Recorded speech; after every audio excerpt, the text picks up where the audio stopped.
We are live and we are reason, religiously educated atheists, secularists, and other non-theists, aka the Secular Round Table. Welcome to our show tonight. Tonight we're going to be discussing abortion and the different positions that vary across that spectrum.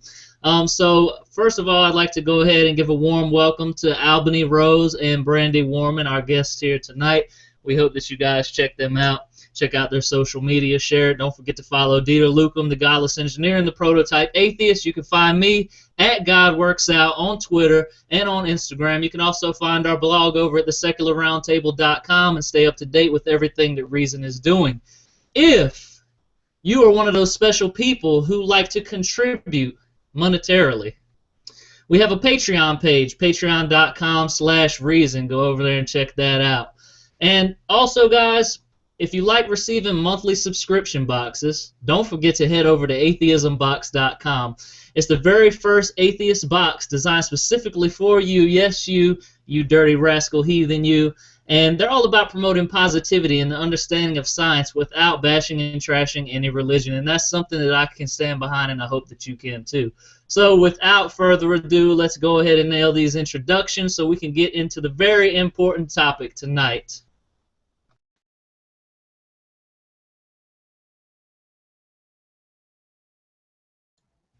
I'm assuming I'm starting because you said me first.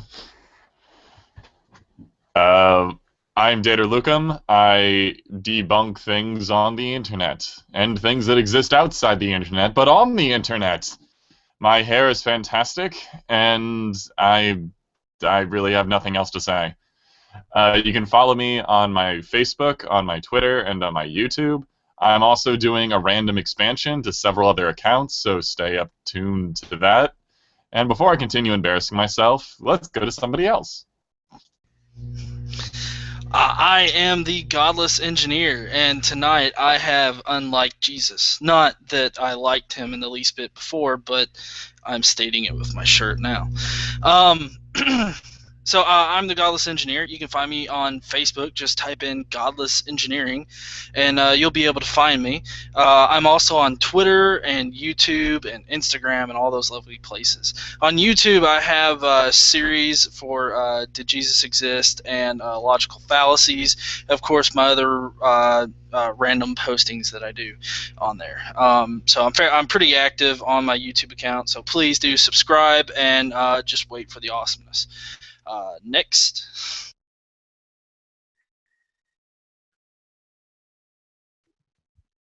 Thank you. I am Brendan. I go by Prototype Atheist online. You can find me pretty much on Facebook, Twitter, and YouTube, where I try to put out a weekly video on the topic of either science or religion or atheism, or sometimes where all those come together. My last video I did was my pretty much my opinion and my take on the whole Charlie Hebdo attack and all that. And we'll be putting out a video soon, kind of summarizing, my first year on YouTube in the past, and then kind of moving forward and where I want to go. So if you're already subscribed to me, keep a lookout for that. And if not, come check it out and see what check out my past catalog and see what I have moving forward. So with that, I will go ahead and pass it over to Albany. All right, well, first I want to thank all of you for inviting me on your show. My name is Albany Rose, and I am a new atheist. I've only been an atheist for 7 months now, and I am a pro-life atheist. I work within the pro-life movement, and you can find more of my work on Facebook, Twitter, and Instagram, as well as YouTube. Just type in Albany Rose. There's not too many of me. Otherwise, I will hand it over to Brandy, and then I'm sure we will begin telling all of you more about ourselves. Thanks, Albany. I'm Brandy. I know Aeolus in real life. Work with his wife. I'm in art and HR and sales and all that good jazz. I have Facebook, Twitter, Instagram, all that stuff. But I don't really have any consistent posts yet, but hopefully there will be some coming in the future for my art stuff, so stay tuned on that, and I guess I'll pass it along. Oh, I'm using the pro-choice position on this. All right, so as I said, thank you guys for coming. We really appreciate you guys showing up so that we can get a female perspective on this issue. So without further ado, I'm going to turn it over to Albany Rose so she can discuss her pro-life position. And to me, I consider this a very unique position because we don't have a lot of people that openly hold this position in the atheist community. So without further ado, let's turn it over to Albany. Awesome. Well, thank you guys very much. I will do my best not to make this too long. I've been pro-life for 3 years, and before that, I was a very avid pro-choice activist. I volunteered slightly for Planned Parenthood. I couldn't do too much because I was a minor, but I was I followed what my dad believed, and I became pregnant towards becoming 16, and I wanted to keep my pregnancy. Well, what happened was my dad forced me into an abortion. He threatened homelessness, and I told him that I had a child up for adoption, and he said no, so I had the abortion. When I had the ultrasound at Planned Parenthood 2 weeks before the abortion, I was not allowed to see the ultrasound, so I was not given full consent. After the abortion, that's when I really became heavily pro-choice because it was a way for me to cope. I wasn't comfortable with doing it, so that was my own mechanism of feeling better. I became pregnant again at 19 years old with my now husband, and it was my first term pregnancy. My dad wanted me to abort again, but I moved out, and I was still happily pro-choice. That wasn't going to change for anyone or a fetus. I saw her ultrasound at 7 weeks for my first OB appointment, and it was the first ultrasound I'd ever seen.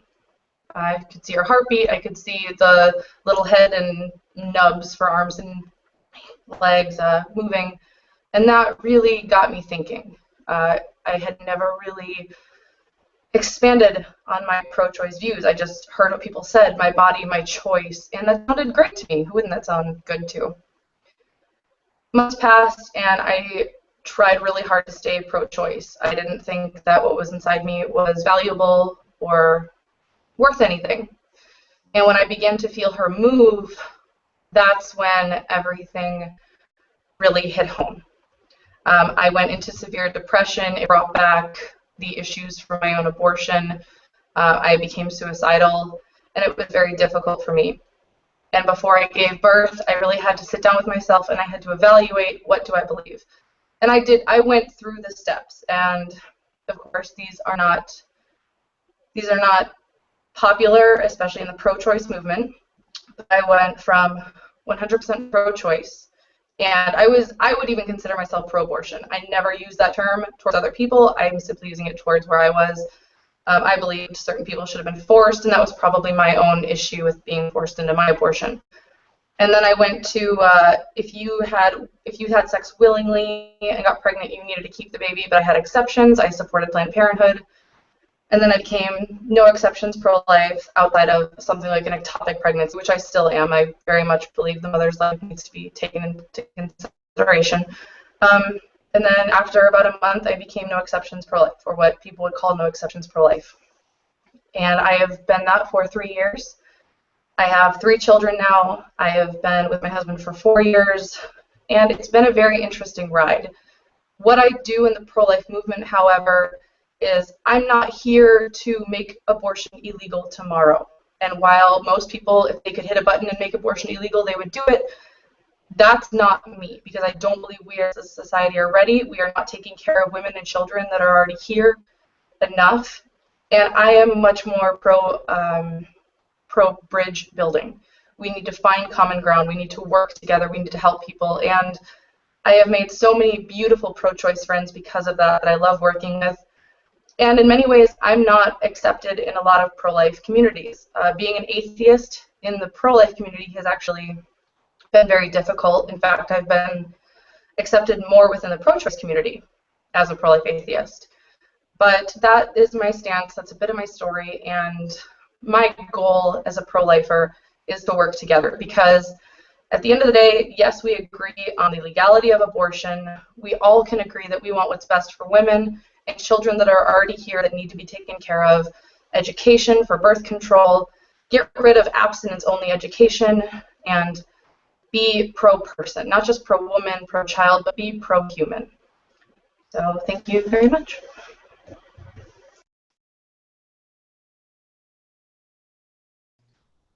Thank you very much, Albany Rose. So now I'm going to turn it over to Brandy, and she's going to discuss her pro-choice position on abortion. Thanks, Dave. Hey, I would say I don't think that my experiences are quite as profound as Albany's. I've always just kind of had the same mentality on it that, you know, it should be your choice. Obviously, I feel like if there is two people involved in the situation, that both parties should have a say in the matter, obviously. You know, don't think that it should be any one person's choice over the other parent's choice. You know, I think you guys should come to a common ground if that is what you decide. But I do believe that it should be a pro-choice thing because not everybody has the mentality to be a parent. So, you know, if you come across, a situation where you're kind of stuck into being like a parent where you don't really feel like you should be, then that can be detrimental for both the child and for the parent moving forward and all family members involved. And I think that that's just a big thing. I think that it could be a way to kind of, I don't know, it just gives people more of a say in their lifestyle rather than, you know, just being kind of like having to go with the flow. I don't know. I guess I've just always had like the same mentality on it myself. I don't ever think that I plan to have children, so I don't think that I would ever be put in like a weird situation like that. I don't know.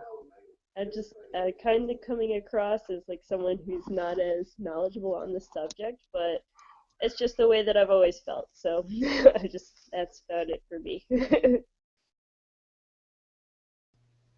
That was pretty short. You didn't nearly hit the 5-minute mark. But I think that I really value both of your positions, and I didn't formally state what I thought in the beginning when we were discussing this, but in some aspects I am pro-choice, and in some aspects I am pro-life. But I'm gonna save that for last. So I'm gonna turn it over to either Dieter, GE, or the prototype Atheist, so we can really get this thing going now. If you guys don't have a monologue, we'll turn it into a discussion. You mean just the little 5-minute ones? All right, so I'm going to be crass and rude. I argument I first pro-choice. I choose the other moniker of it being pro-choice versus pro-control. And I don't do that just to have funny little word games. I think that the only justification people have for something being a pro-life position control over other people's choices. But we can get more into that later. My biggest argument, even situation of why even an argument, is already living children. If you're a parent and you have who suddenly suffers kidney disease or something, not to be hooked up to their body and keep their kid body alive with your own kidneys. The government, no one can coerce you to, but that's what people are trying to go into, or that they're trying to do, is just suddenly forego their own bodily autonomy and without their consent. And I don't understand how this can be justifiable. I don't like abortions.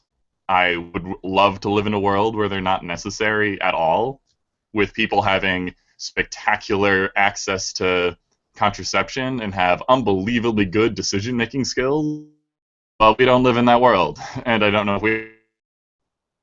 Until that magical utopia, we need this to be an option, and we need people to have free and ready, because choice but it's a personal choice that should be informed, and it should be informed by actual biology and not purely emotion.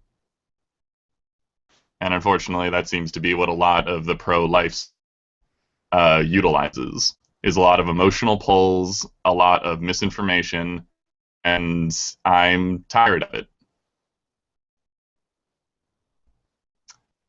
Yeah, that's all I got.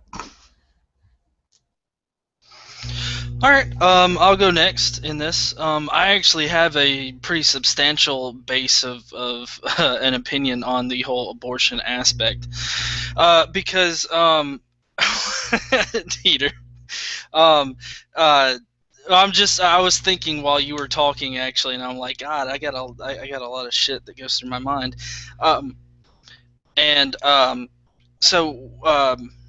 what I think about the abortion issue is that, I'm primarily pro-choice, but of course, that doesn't mean that I'm necessarily pro-abortion. As Dieter said, I wish that this reality could be one where we didn't need, abortions, or abortions weren't perceived as being needed. I think part of that, why I don't personally think that can really be a reality, is because of human stupidity, basically. You're always going to have stupid people that make stupid decisions. Not that that is a reason enough for them to get an abortion, but I just think that the option should still remain available, and I do think that they need to be fully informed. I think that women that have gone through abortions and have regretted it, they need to get their stories out there and why they regret it, because they can actually help those that are really struggling with the decision as to whether or not they should get one or not. But I still think that it should remain a choice, because it ultimately is, the woman's body, and she should deserve a choice. Now that kind of leads me into another problem area that I've actually argued with my wife and others on, and that's, what say does the father have in like the whole abortion aspect? Because I love my son, and I wouldn't have aborted any baby at any time as I was growing up. I tried to make sure that I was in a position where I could support a child before I started having sex, but that's just me. So I think that the father should, on some hands, I think that the father should have a say in the whole abortion aspect, but it's like, I don't think that, if it's just like a one-night stand or something, or something like that, and the woman's contemplating abortion, I really don't think the father should get too much of a say in it. But I mean, there still is the father's, what he would want, but ultimately, kind of like as a fallback, it's ultimately the woman's decision, because it is the woman's body. The guy is really not having to put up any kind of health risks. They're not really having to do anything, and not to mention the fact that, and I don't mean to reduce a child's life down to where it doesn't matter or anything, but if you're contemplating an abortion at the appropriate time, I don't think it would be wrong to get an abortion. But also, if the guy is like, oh yeah, let's have this baby, it's like, no, you can have a baby with somebody that you're actually going to stay with and actually take care of, kind of deal. So there's a lot of avenues to come at this particular conversation with. I didn't have anything written up this time, so I know I'm probably butchering my position on all this, but I just, ultimately what it boils down to is that it is the woman's choice whether or not she wants to get an abortion. I think that she should be fully informed, with stories or personal experiences from women that have had abortions, and then they need to make a fully informed decision about it. They don't need to be pushed into it, kind of like Albany was. People, if there's somebody that's considering having an abortion, people just really need to be supportive of her making a fully informed decision. There, as far as the legal aspect goes, I do think that some of our abortion laws need to be like fine-tuned. Because I know, like in Albany State, apparently you could abort throughout the entire pregnancy. I want to say, me personally, I would support legislation to reel that back into the first trimester. And the reason why I say this is from a purely biological standpoint, because the fetus, once it gets past the first trimester, you're really out of the you're kind of, or at least in my experience with my child, you're really out of the woods as far as having a miscarriage or something. Something wrong with the fetus, and the body automatically aborts it. And up till that point, that there's not, that the fetus really hasn't developed a central nervous system or anything like that. After the first trimester, the baby starts developing that central nervous system, and that's why I think that if you don't get an abortion within the first trimester, then you've just made a decision to keep the child. For me personally, and that's just from a biological standpoint. But I do want to stress that my position doesn't mean that I am pro-abortion in any sense. I am just simply pro you making the decision for yourself, and whatever that may be.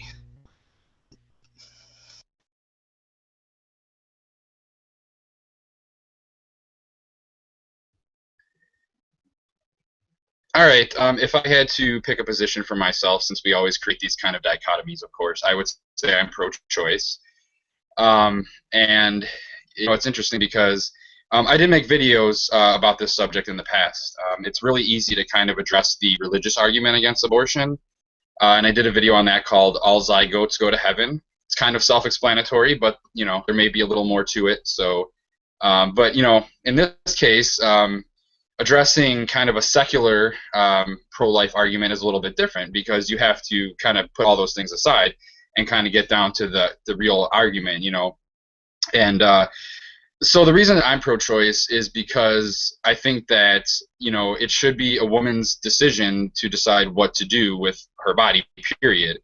I think that the laws that we have that were established by Roe versus Wade, which is that a woman can decide to have an abortion up to 24 weeks, which is considered fetal viability. I think that's the fairest compromise that we have. And the reason I think that is because you can find out as late as like 20 weeks if the fetus has some sort of deformity or something that is going to be pretty catastrophic, that would lead to something that would give me a really bad quality of life. A lot of suffering and pain. There are fates worse than death. So given that that is a possibility, I think we need to leave the option open, because if we decide to cut it off at 20 weeks, say, for example, or like the first trimester like John was talking about, then what do we do? Do we allow exceptions for those, or do we just say, sorry, you're out of luck? And if we're going to allow exceptions, then who gets to decide? Is it a doctor? Is it a politician? Is it the government? A judge? I mean, they're basically taking someone else's body and life into their own hands, and I don't think that's right. I think this is a moral issue that's a matter of personal morality. I think it's very subjective. I don't think there's any, determined point at which human life comes into existence. I think some people may say conception, some may say at the quickening, which is when the fetus first moves, some may say fetal viability, some may say a heartbeat, some might even say live birth. I mean, everybody has their own opinion on this, and I think that we need to have a reasonable compromise where people can determine at what point they think it's moral or immoral. And then with respect to fetal pain, because there's been a lot of talk about this, a lot of Republican politicians are trying to curtail abortion to 20 weeks, saying that that's when fetus can feel pain. when all the actual research and all the experts in the field have generally agreed that fetal pain is not possible till about 27 weeks gestation or even later, which is past the 24-week limit that we currently have per Roe versus Wade. I know some other states don't have that limit, but I'm in favor of the 24-week limit because there's really no reason to go beyond that I can really see, unless it's really threatening the life of the mother or something in special situations. So I think it's a matter of it's a very subjective topic, and I don't think that we should be forcing our personal morality onto anyone else. Basically, we don't even allow people to tell us what to do with our bodies when we're dead. We have to follow the wishes of the person that they set forth when they were alive, or even if they didn't set forth any specific instructions, there's general guidelines. So you don't disrespect a person's wishes or their body. So I don't see how we could go about telling people what to do with their body when they're alive. And since we live in a free society, I don't think it's the government's business, the doctor's business, or anyone else but the woman herself to decide. As far as speaking to the father's rights or the man's rights that might be involved, I think that a man has to know beforehand, before he has sex with a woman, what the law is, and the law is that the woman has the ultimate choice. So I think that it's a man's responsibility to know that ahead of time. So if you think that you might get a woman pregnant, you have to understand that that's her decision. If you allow the man to have a decision, after the fact, you're going to get a lot of he said, she said stuff, and it's really, once again, it's somebody else trying to control the woman's body and what she's doing. So that's why I disagree with that as well. Albany and her story, I can certainly empathize with the traumatic experience that she went through with being forced to have an abortion. Absolutely. And I wish that wouldn't have happened. That's not really a choice. That's having something forced onto you. So as far as that goes, I really feel for you. And at the same time, another thing that was interesting that you spoke of was that you used to be religious, which I was also curious about because I was wondering maybe how much, and I don't want this to turn into everybody jump on you because you're representing the alternate position here. It's just something that kind of struck me is that, and maybe you can speak to this, when you get a chance if you want to, but religious and you kind of had this abortion forced onto you by your father. So I'm just wondering how much of your personal experience and maybe, I don't know, your formerly religious position. I know you said you were pro-choice when you were religious, but I know there's a lot of heavy influence in religion as far as that is tied to the. So I'm just wondering how much of that may be latent in your mind as far as choosing your position now, and also how much of your personal experience and feelings you're putting into this. And I understand that there's a lot of nuance to this position. It's not always pro-life, pro-abortion, or pro-life, pro-choice, So basically, I guess when you get a chance, if you want to kind of just further expound upon a few things like that, because it seems to me that you agree with a lot of things that we are in favor of, sex education, and I absolutely advocate for education for women, giving them all their options and choices, and and for birth control and everything to prevent an unwanted pregnancy, and then all the options, once they do get pregnant, to avoid a pregnancy. And then I guess lastly, I'll just speak for myself. I can't say that I would ever want to have an abortion, as far as if I got a woman pregnant. But I would want that option available if there was some catastrophic anomaly or genetic defect or something that was going to either risk the life of the mother or, like I said earlier, kind of leave this baby when born with some kind of awful chance at life, not very much quality of life, pain, suffering, things of that nature. So I can't say that I would ever want to have an abortion, but I would like to have the option available because you just never know what could happen. So that's my piece. So I'll kick it back to Aeolus and we can get into the discussion here. Yes, I'd like to chime in really quickly. So we're hitting a lot of topics here, and I don't want us to get too spaced out, but I would like to say what I believe in this discussion here, and I am pro-choice. you know, we've hit bodily autonomy several times throughout this discussion so far, but at the end of the day, I mean, whether it comes down to your funeral or what happens to you when you're in a coma, a person has the authority over their body, and they get to make that decision of what they want to do with their body. And you know, a statistic I'd like to mention here, because we've talked about the first trimester and abortions happening later on in the trimester. I think the statistic I pulled up earlier, I'll include the link in the comments section. 68% of abortions occur before 7 or 8 weeks. So personally, I can say that to me that's good, because even though I'm in a pro-choice position, I mean, let's be honest, you know, when a baby actually starts to develop in the womb, you know, it becomes a baby and it's capable of thought, and you know, it has a heartbeat and things like that. We don't want to you know, draw the line of murder. We don't want to play God per se. But I think it all has to do with personal morality, as Brendan said. And Albany's story really resonated with me, and it's really honestly all a subjective experience. And we really shouldn't have a say in the matter, because a person has to decide for themselves, and every position is going to be different. You know, Albany was forced into her position, and she was forced to have that abortion. And then if you take a look at Brandy's situation, you know, she says that she's not very knowledgeable on the topic, but that's the thing, it's all subjective, and so we have to make the decision for ourselves, or for yourselves.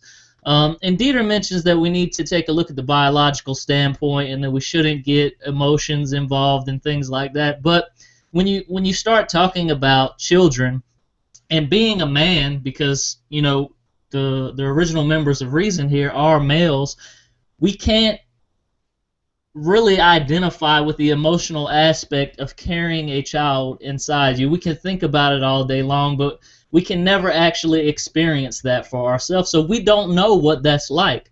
And that's why I think that it should remain a subjective experience for your own personal morality, and you should make that choice for yourself. We talked about fathers' rights here. You know, we don't live in a perfect world. We don't live in a world where a man and a woman come together and they make decisions. You know, usually what happens, they have sex and they get pregnant. And, you know, this stems from a lot of issues. But I really think that we don't live in this perfect world. So I leave it with the woman to decide. You know, if we lived in a perfect world, maybe a man would have a say in whether they could have the child or not. But as G.E. mentions, you know, if he's not going to be one of the ones providing for that child, and he's not going to be involved in the child's life, then should he really have a say? I don't think so. So I wanted to cover really quickly some complications and health risks associated with pregnancy, because I heard maybe like, you know, a couple months ago someone comparing pregnancy to a parasite, and it would seem that way in the first couple of months if you take a look at some of these health risks. Now, I've prepared this list, so I'll go over it really quickly. Now, these are things that women can but do not always experience during pregnancy: nausea, constipation, sore boobs, intense vomiting, indigestion and heartburn, Braxton Hicks, depression, anxiety, fatigue, bloating. Health risks associated with weight gain: insomnia, excessive urination, temporary and permanent injury to back, severe scarring requiring later surgery, especially after additional pregnancies. I know specifically in my situation, my wife had a C-section, so she is going to be mandated to get a C-section if she ever gets pregnant ever again in the future.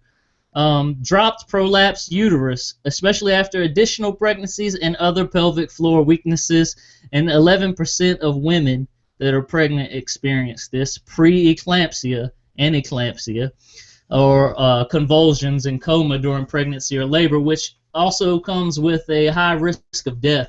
Anemia, which can be life-threatening, severe cramping, embolism, which is blood clots, medical disabilities requiring bed rest. My wife was on bed rest for 6 months. She doubled her weight during her pregnancy with my twins. Mitral valve stenosis, one of the most common cardiac complications, serious infection and disease, such as an increased risk of tuberculosis. Hormonal imbalances cause certain risk. Ectopic pregnancies, which also comes with the risk of death. Broken bones, such as rib cages and tailbones. hemorrhage and other numerous complications of delivery, refractory gastroesophageal reflux disease, and aggravation of pre-pregnancy diseases and conditions, epilepsy, etc., things like that, different metabolism irregularities. I said all that to say that it does seem that if you want to take the biological standpoint, as Dieter was mentioning earlier on in the show, it would seem that in the beginning, a fetus is a sort of parasite. Now, I have two very beautiful children, and if you guys happen to follow me on Twitter or IG, I share pictures of them all the time. Do I think that they're parasites? No, that's not what I'm trying to say. But pregnancy is a very dangerous thing to a woman's body. I mean, it comes with so many health risks, and another thing that is sometimes overlooked is that some studies place miscarriages between 10 and 20% of all pregnancies. And, we kind of have to discuss that as well. Now, there are many reasons for that. And as I said before, we don't live in a perfect world. And this whole abortion issue stems from so many different things, whether it be religious or political agendas, to just, different things about when conception happens or when life begins, do lives have souls, things like that. But I have this radical idea that one day we can openly talk about sex without it being a taboo in society. The one day that sex education will be openly taught and thoroughly explained to teenagers. That one day we can stop telling people to practice abstinence when we know that it doesn't work.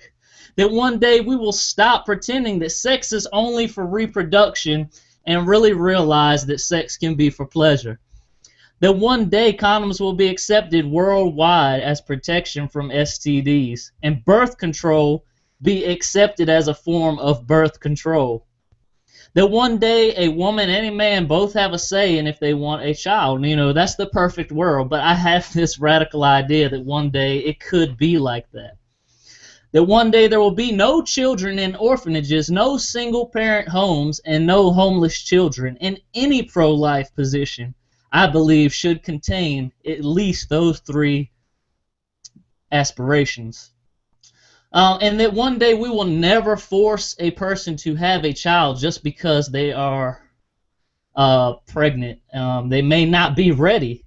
That one day that every child that is born will never experience starvation, neglect, or homelessness. So those are just a couple of the things that I have a radical idea about, and seems so radical, and it seems so far away that we could not live in this perfect world. But I believe that, we have to address this issue. We have to continue to talk about it, and we have to be the change that we want to see in the world.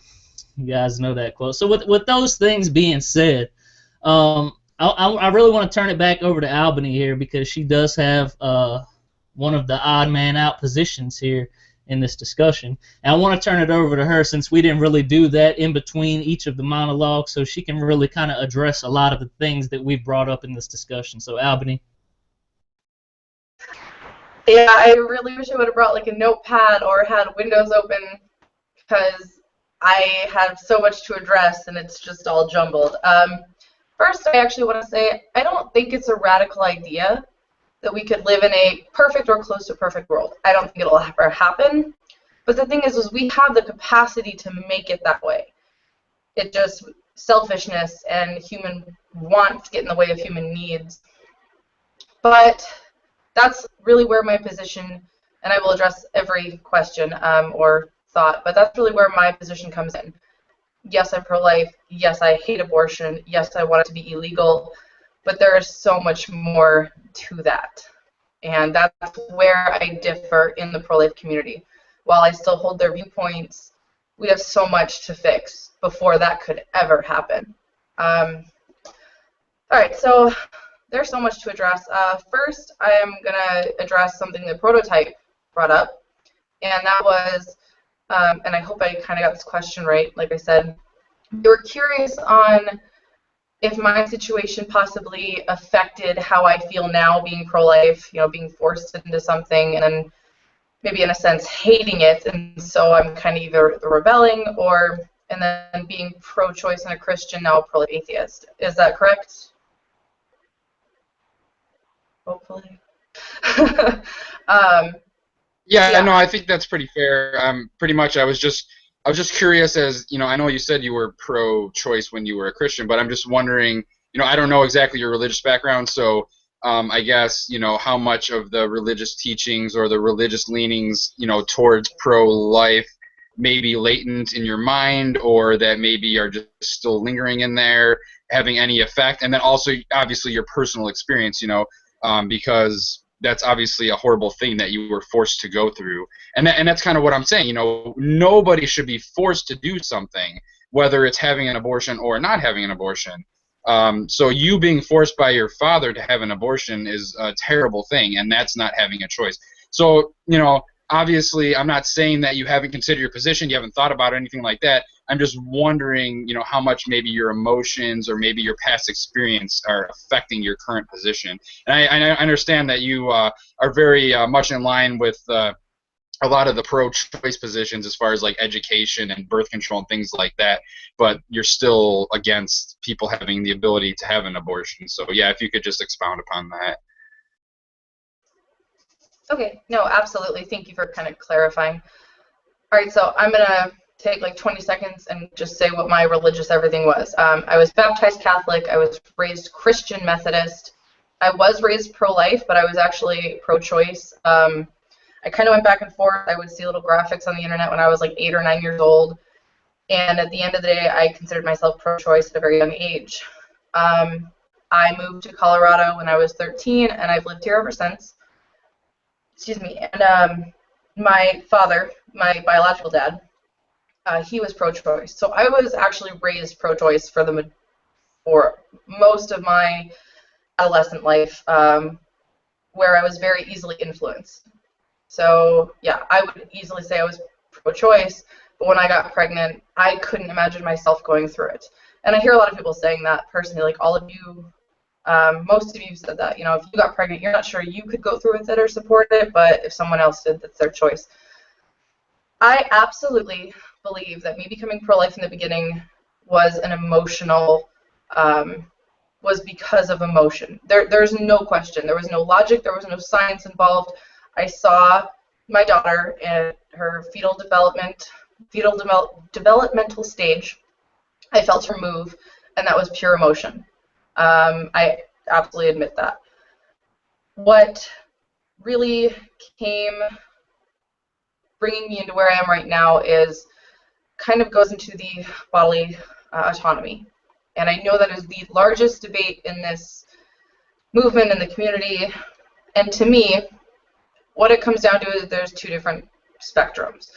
You have the law. Now, we do not consider fetuses persons. We know through science that it's human. Two humans cannot make something that is not human. Two cats cannot make something that are not cats. But what it comes down to is, where does this become a person? And that's normally where you have personhood laws, which I will note, I actually don't agree with a lot of personhood laws. They bother the crap out of me. But what it comes down to is, how do we view this? And I know David brought up science, and it's all about science and biology. And I was talking with a friend of mine last night, and he said something that I've been thinking about for the past month, and I found it amazing. And he's actually pro-choice. You can't argue with science, but what we know is fact right now is fact. There's no, well, it's not. That's how it is, flat line. And we can always learn more, but what we know right now is how it is. And neither side can really argue that. You can argue to a point of what we know, but past that, it comes down to an emotional and a moral standpoint. And for myself, when it comes to bodily autonomy, even though the law says that the fetus is not an individual, it is not a person, so it does not have the right to bodily autonomy, obviously I have an emotional view on that. I see two sets of bodily autonomy here. Yes, you have the woman that should be in control of her body. My goal is not to control a woman's vagina. I don't give a shit who she sleeps with. I don't care how many people anyone wants to have sex with if it's consenting. I just don't care. I don't care what anyone does with their life. My problem is that during an abortion, we are stepping on someone else's life. And at that point, what all of it comes down to is, where do we each draw the line of what is important and who is important? And where do they become worthy? Is it at 8 weeks? Is it 12? Is it 27 when they can feel? Is it when they're born and the umbilical cuts cord? Because in a sense, they're still connected via the umbilical cord. And it comes down to personal opinion. For myself, I can't look at my children the moment they're born and go, 10 seconds ago, you were not as important. I can't look at any child that way. Deformity, conceived through rape, conceived through incest, conceived through love. When we see someone that's born, we should, as a human race, see them as equal. But in the womb, when we can't see them, and when we have laws saying that they're not really persons, which throughout history we can see when law says someone wasn't a person, morally we knew it was wrong, but we let it go. And that's where a big issue with bodily autonomy is. Now with David, I actually really liked something he said though, because he did say that it's pretty much all emotion on the pro-life standpoint, and I absolutely agree. If anyone wants to go check out my YouTube videos, you will notice that almost all of my videos address pro-life problems. I see issues in the pro-choice movement, but I'm not in the pro-choice movement. I'm in the abortion movement trying to get my side across, but I can't see my side progressing until we get our shit together, is literally the only way I can put it. Some things that people don't want to address, since we're talking about percentages and statistics. 61% of women who have an abortion annually already have a child. They're not ignorant. They're not out there just screwing around trying to get pregnant. Most of these women already have a mouth to feed, and they're trying to take care of that child. And that statistic is straight from Guttmacher, Planned Parenthood's own institution.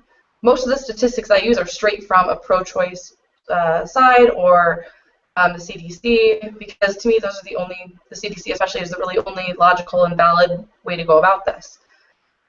I'm having a hard time remembering everything that was addressed. So if someone wants to throw in something really quick that they'd really like me to talk about, I'd be happy about that. Yeah, I wanted to address something. Early on, you mentioned that you think that abortion should be illegal, and I was just very curious. You know, sometimes we ask ourselves these what-if questions, but, you know, what if you were in a position tomorrow that would allow you to make abortion illegal? Would you do it? I'm really glad you asked that. I actually just made a video on that like 2 days ago. I would not. As much as my heart tells me that if I had that option, I would love to do it, my brain has to step in and go, it would be terrible. I don't think we're in a position to do that, and as much as I would love that, and I would love to see, I don't like using the word need, but need for abortion to go away, that's not the way to do it. And as we've all addressed, is the one thing we all can agree on, and this is so important in dialogue and discussion, we all support getting rid of abstinence-only education. We all support birth control and helping women know how to properly use it. Another statistic straight from Planned Parenthood is 54% of women that have an abortion annually report using some sort of contraception while they conceived. That is mind-blowing, and I'm not blaming the women. I'm blaming the people who are trying to take that birth control away from them and restrict the access to it and restrict their knowledge of it. I personally am not on birth control right now because I don't like the hormones, and I really dislike hormonal birth control. I have no interest in taking it away.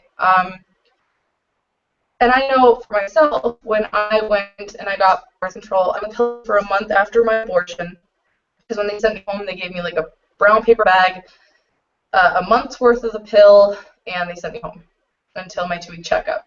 And then I'm very forgetful, so I went on the depot shot. I didn't like the way I reacted, but most people don't know how to use their birth control. They don't know the percentage of the effectiveness, and that's not okay. So, no, if I could make abortion illegal tomorrow, I wouldn't. As much as I want to, we are not ready. If I could just chime in real quick, and I don't want to kind of overtake the discussion here, but I just want to chime in on this point. So you acknowledge that determining when a quote-unquote human life exists or when a person exists, I'm not talking about the law or biology or anything like that, but people have a different idea. It's very subjective, and you admit this. And you also just stated that you wouldn't make it illegal tomorrow if you could. because you understand maybe the consequences of that. You know, maybe women going for back alley abortions being very unsafe. Maybe putting women and doctors in prison isn't the answer. So I guess I'm just kind of confused as why you choose to call yourself pro-life, because it seems to me that you're actually advocating for pro-choice positions. I mean, but then you call yourself pro-life. So I don't know. Can you kind of explain maybe the nuance or maybe why you apply that label to yourself? Because it seems to me that you're actually advocating a pro-choice stance. No, I know my stance is not popular when it comes to that. Pro-choice or pro-lifers that I know would make abortion in every way illegal. And like I said, I want to, but I have to be realistic. I like being a realist, and I think we would have a complete revolt if we just made all abortion illegal. Now, I advocate for laws against abortion. I absolutely advocate for ultrasound laws where women have to see the ultrasound before an abortion. And I know people hate that because they think it's going to be an emotional problem for the woman, but you go through any other procedure, any other invasive something with a doctor that they can cut inside you, they can see what they're doing, and they by law have to tell the person, man or woman or child, what they're going to be doing. And I think that it's ridiculous not to have a woman know everything that's going on. There is a life, there's something living inside her. She should probably know exactly what's going to be happening. So I do support restricting abortion bylaws to certain extents and slowly working from there. Right now, there's so many laws going on that are restricting abortion to like 24 weeks and 20 weeks, and there are some that are trying to go as young as 12 weeks, which I do support. I think when it gets down to the 8-week mark, that's where we're going to start having issues. And if we can get to the 8-week mark of abortion being legal, or 8 to 12, we'll just go that route, then I would say, okay, it's time to make abortion completely illegal.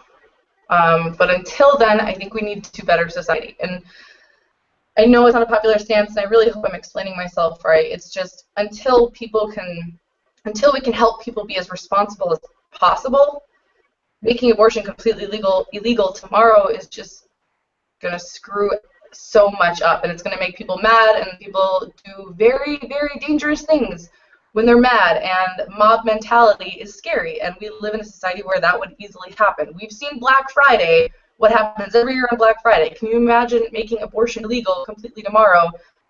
What would happen would be catastrophic. So I consider myself, go ahead.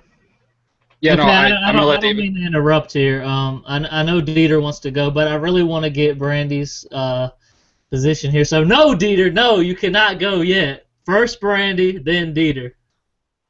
Brandy, do you have anything that you would like to say about what we've said so far? Thanks. I was actually thinking about something. One, a question. My second question is going to be kind of pertaining to your pro-life, as like versus atheism thing. But my first question was going to be about. So you kind of feel like abortion really should be like a crutch that we're using right now until we kind of understand how we can be more responsible as adults, and knowing how to prevent pregnancies rather than, damage controlling after the fact. But I'm kind of not for that, because some pregnancies are completely involuntary. Some people are being totally responsible with their contraception, and zero forms of birth control aside from abstinence are effective 100%. And we all know abstinence doesn't work. So I still feel like there should always be like an option for them. I feel like there should always be an option for those people, not only for medical reasons, but also for, moral reasons. Like, if you didn't intend to have a pregnancy, you have a life goal, you have a goal to get pregnant at a different point in your lifestyle, you should be able to make that decision for yourself. You shouldn't be able to, shouldn't have to have that taken away from you, your life plan, because, somebody else dictates that for you. And as far as I remember, you guys were saying, we mentioned like having like the man's perspective on like the whole abortion thing, like if they should have like a say in it. obviously, yeah, you guys were saying it does come down to like it's the woman's body, whatever. It's all about, all of the health risks that are associated to us, and suppose you guys have like zero. You get like to gain some dad weight or whatever during like a pregnancy, if that's like it, or maybe like some emotional trauma from the pregnant wife or girlfriend or whatever.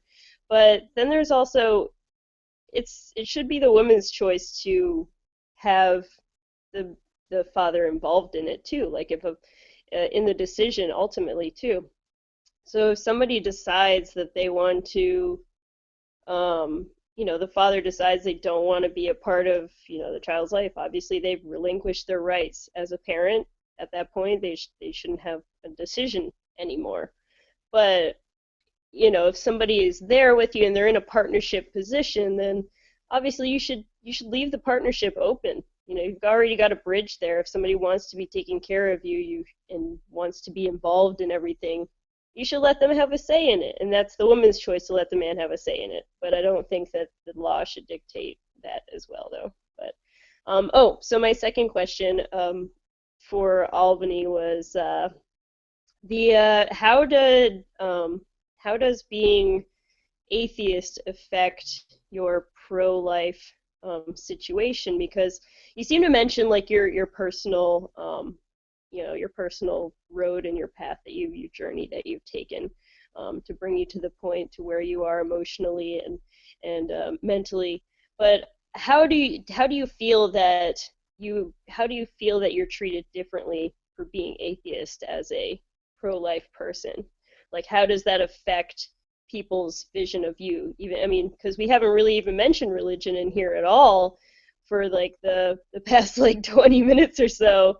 And that's because none of us really are that religious, let's be honest, but I'd like to see another perspective on it, since you've obviously have dealt with that before. You mentioned in the very beginning that you had like a little bit of flack for being an atheist and having a pro-life choice.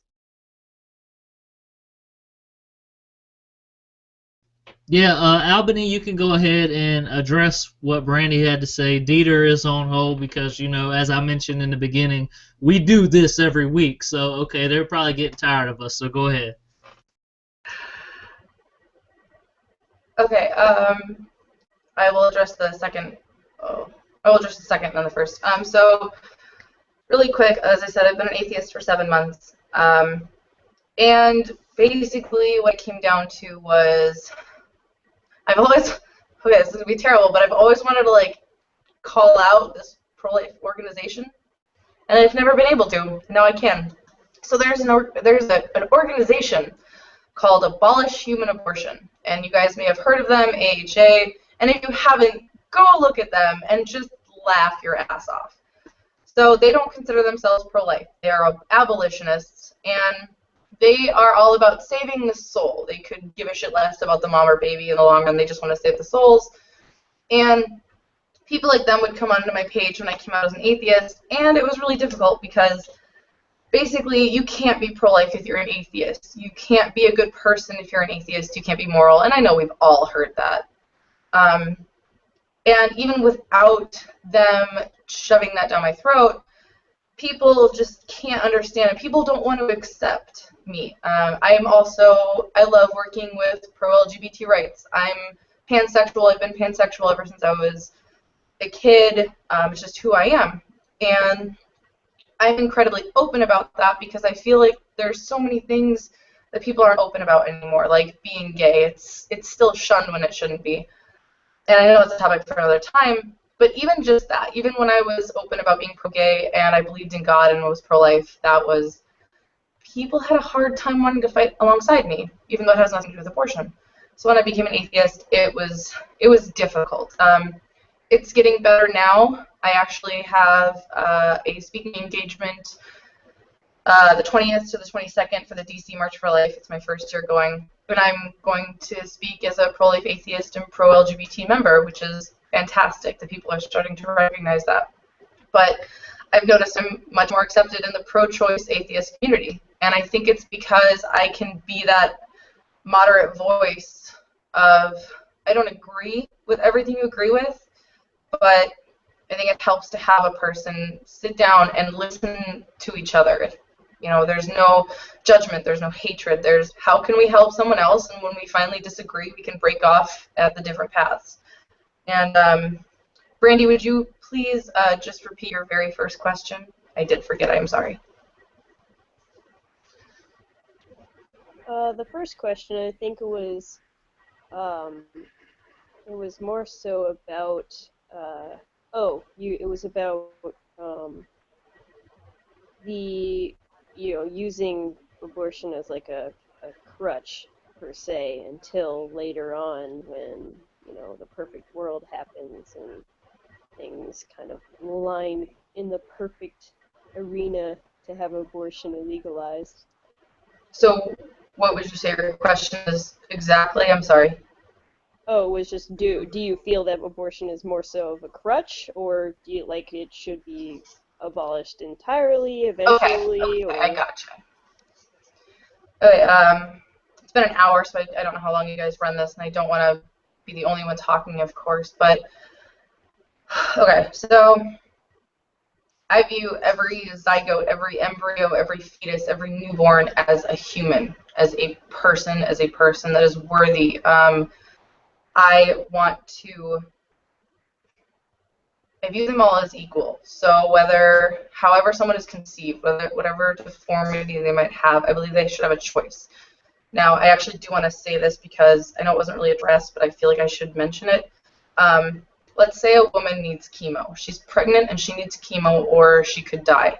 I support her getting that treatment, and anyone who is pro-life should support that too. It is not an intentional termination of the child. It is simply trying to save the woman's life, and if the fetus dies or if something happens to the fetus, then that was not an intentional happening. So with things like that, I think there's also problems, because when people think of making abortion illegal, they think of personhood bills, which a lot of personhood bills completely negate anything that could even harm the fetus, which just breathing air can harm the fetus, to be truthful with the way our air is. But when it comes to abortion being used as a crutch, I very much feel like in some ways it's a very sensitive topic, because yes, in certain situations it is used as a crutch. You can go and find people.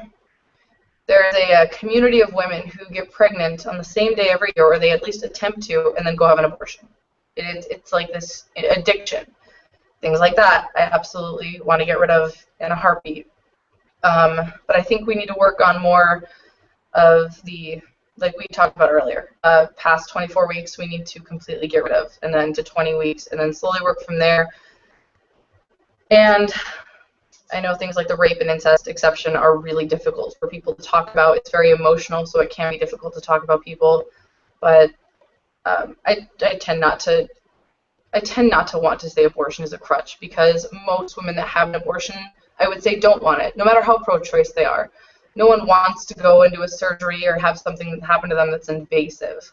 Sometimes they just feel like it's their best option. So I kind of hope that answered it. Just wasn't really know how to answer that one. Can Dieter finally ask his question? Hello, everyone. I am perfectly calm over here. My general question is, you talk a lot about there is a life inside of this woman, a zygote, a fetus, all of them are a human being. How do you define life, and how do you define human being? I really like that question. And I actually wasn't as careful as I normally am, but when it comes to abortion, I talk about innocent human life. Everything around us is living. The grass that we mow every summer is living. I eat meat. I kill animals. So I do kill living things. We all, in a sense, kill living things on a daily basis. My main goal is when it comes to innocent human life. I'm even pro-capital punishment in certain cases. So when it comes to defining a human being, I would define human being as the same as a person's. From conception to death, you are a human being. I guess it really just depends how in depth you want to get, seeing as how you could cross over into DNA with certain apes. But when it comes to my stance on abortion, it's simply towards innocent human life. I'm not as pro-life as a lot of people would say. I'm even pro-choice, depending on the pro-lifer you ask. No, that doesn't really answer my question. Is when you're describing something as being alive, what does that mean? And if you're describing something as being human, what does that mean? Because I think the comparison's been made before. If I lose one of my fingers in some roller skating accident, which I'm totally prone to do, is my finger new life because it has DNA? And if you extend to that, if I could keep my finger alive somehow, does it remain its own independent life? No, okay, So I think these are why these terms are important. No, and I do appreciate you clarifying. That was my fault. To be very honest, I don't know the best way to answer that question. I'm still very new when it comes to getting away from the emotional aspect. So common sense would tell us, no, your finger is not a human life. It has aspects of DNA, but it is not a human life. I am not incredibly intelligent when it comes to all of the definitions, and I'll be the first to tell you that. So I can't necessarily sit here and try to bullshit anyone and say, I know every definition, I know everything when it comes to biology. What makes something different? I see you as a person. You could have no arms or legs, and I'm going to see you as a person. I'm not going to say a soul. I don't know if you would call it consciousness, but even then, a fetus doesn't have consciousness. So I don't know the best way to answer your question that will be legitimate and that won't be rambling. And I am sorry about that. That would be something that I would have to go. Sorry, continue. No, you're fine. To continue on that idea, I guess I can do it by comparison. We would probably assume that I am alive and a human. So would you say that a fetus has identical characteristics to me? From conception, our characteristics are already in place.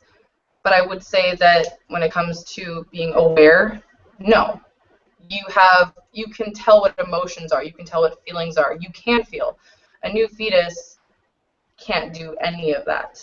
And even most of the time in the womb, they can't do any of that. So characteristics when it comes to what their eye color and hair color and male or female will be, yes. But when it comes to a lot of other things, no.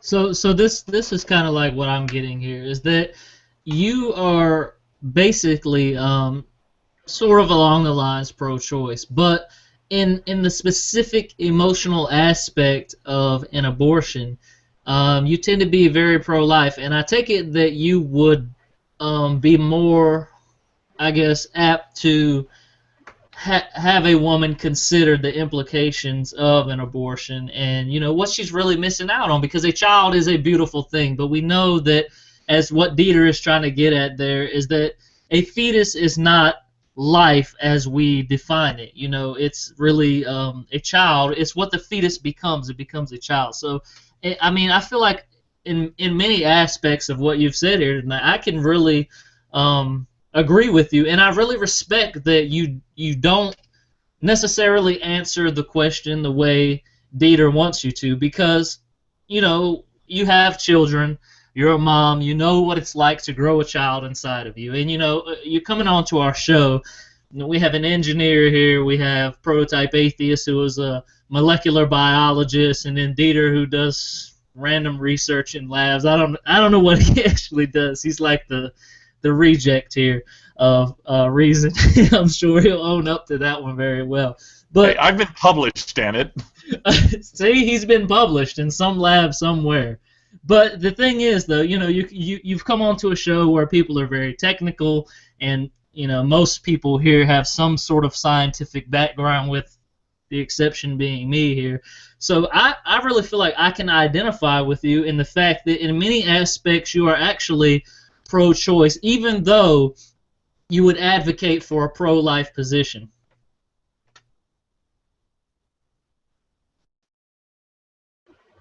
I don't know if that was really necessarily a question, but No, you're absolutely right. When it comes to the scientific background, I can only get so much and learn so much, and I try to take it as much as I can.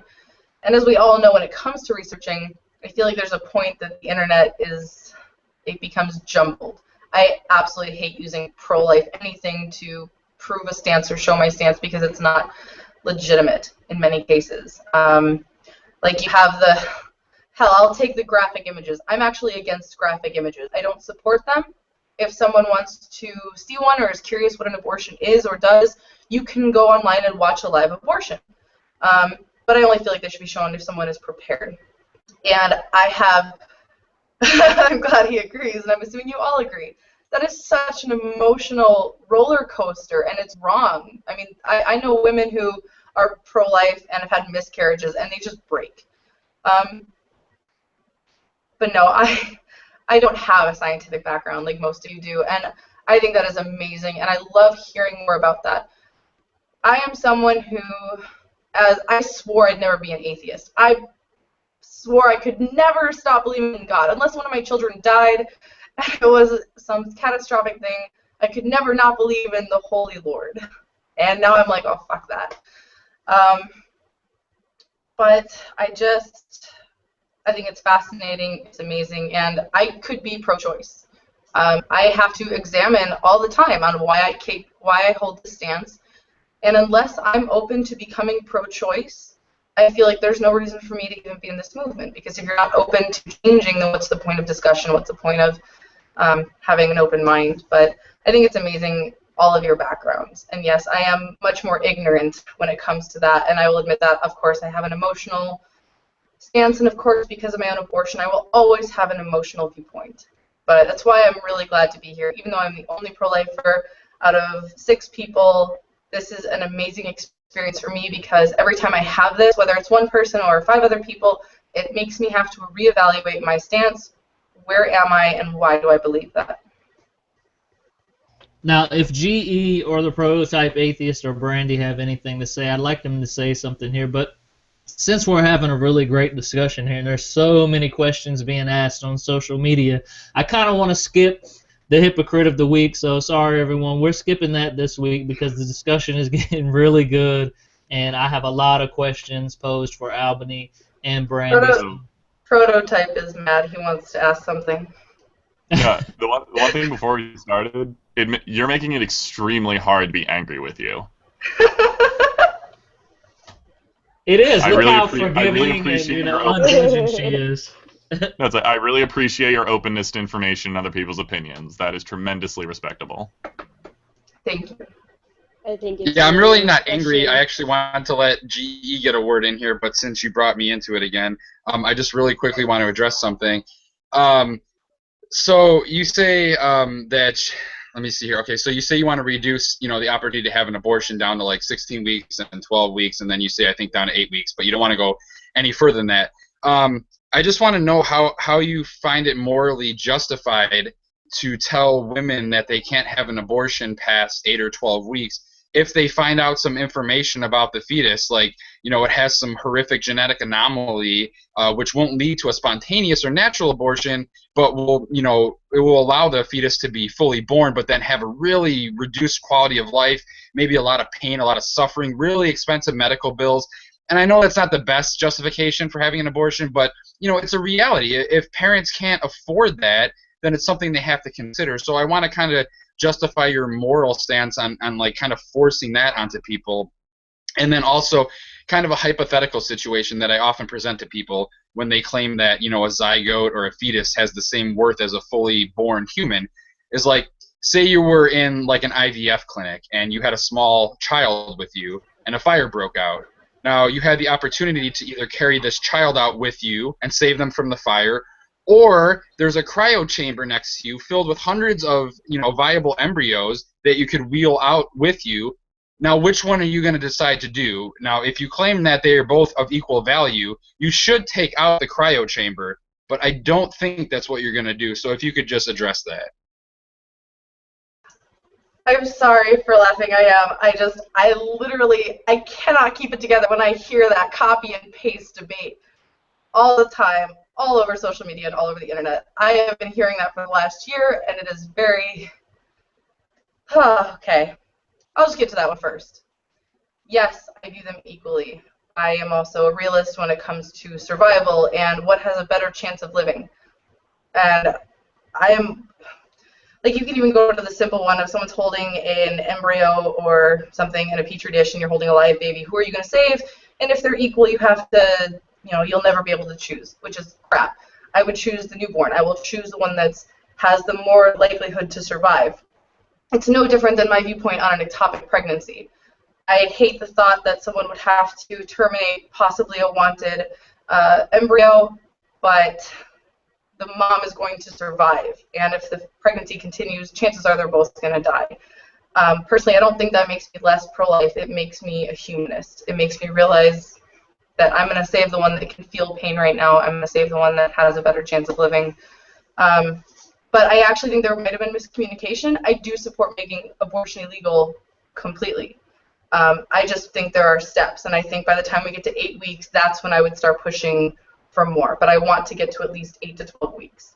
I don't want to stop at 8 weeks. I just want to at least get there.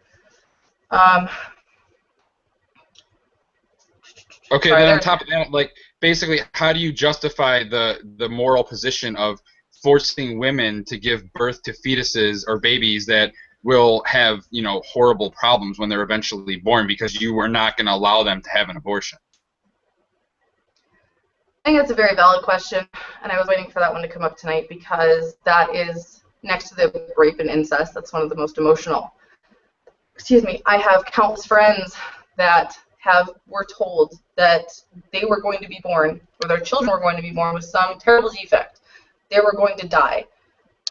Dozens and dozens of these stories that none of them are true, and that doesn't mean that some aren't. But if we're willing to terminate a life because of what we're pretty sure is going to happen, I don't see that as a valid reason. I know what it comes down to is the difference in morality. People view a living as different than a fetus, or a born is different than a fetus, than something in the womb. But as I said, nothing is certain until birth.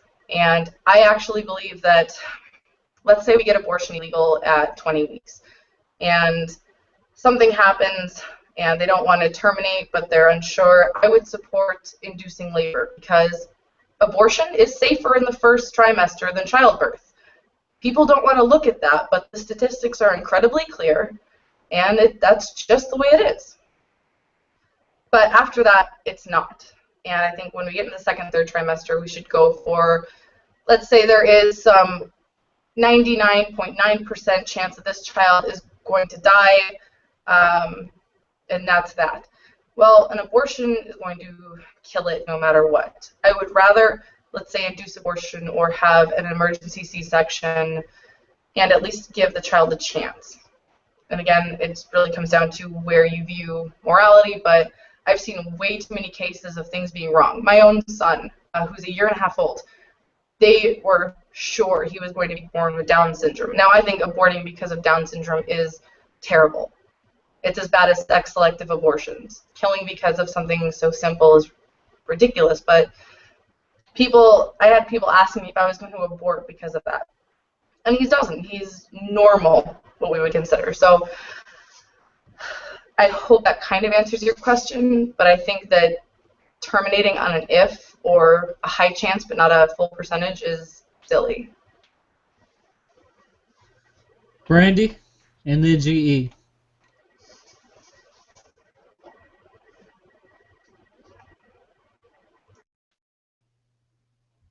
Brandy, are you here? Sorry, sorry, I went away from the screen. I was trying to get my camera to work.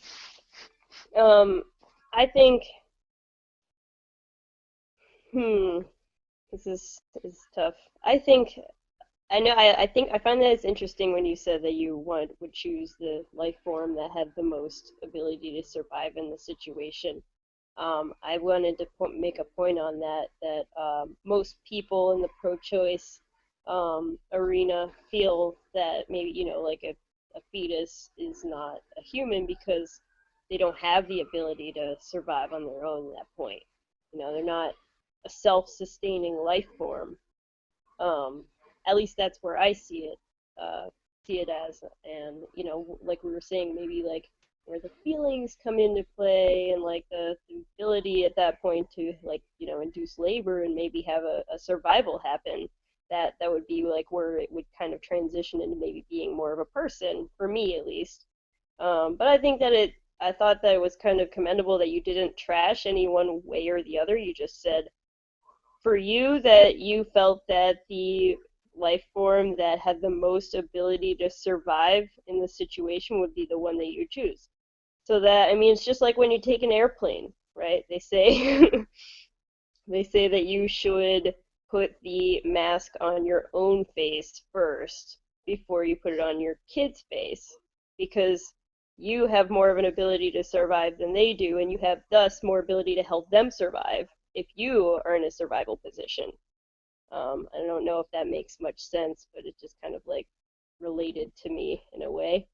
But I don't know. I think what I'm noticing is that you, like Dave was saying, you have more of a pro-choice kind of like standpoint, aside from the part where you say you want to legalize abortion eventually.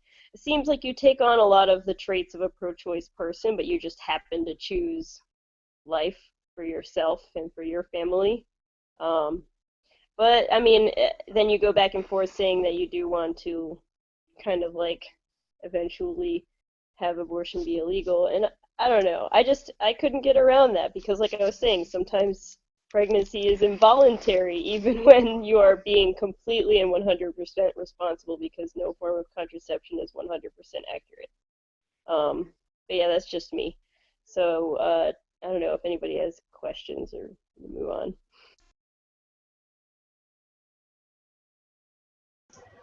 I don't know.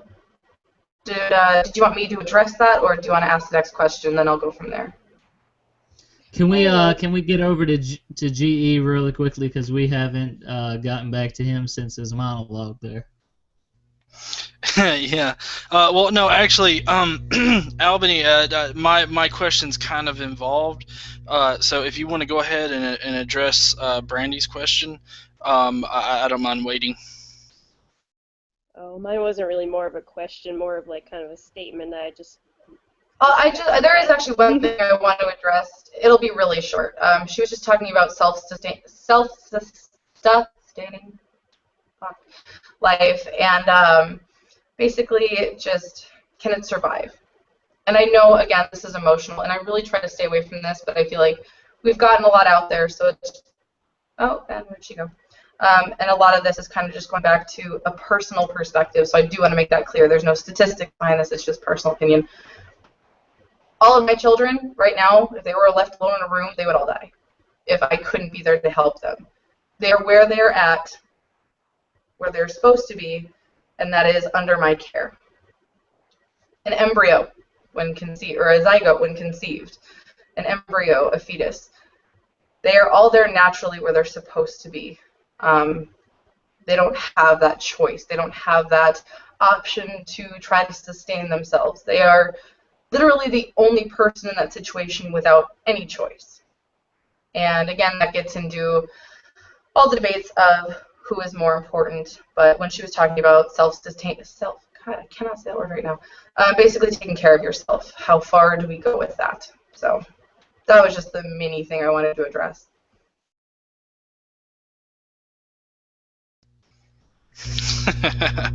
Well, good. Well, my question actually, or my, I guess maybe a statement. No, it's a question. Is that, I'm a real big book reader, or well, listener rather, and one thing that I would really implore everybody watching, and Albany yourself, is to read this book called Freakonomics. And basically, it's an economist takes on a lot of social issues that we deal with today and analyzes them from a mathematical standpoint.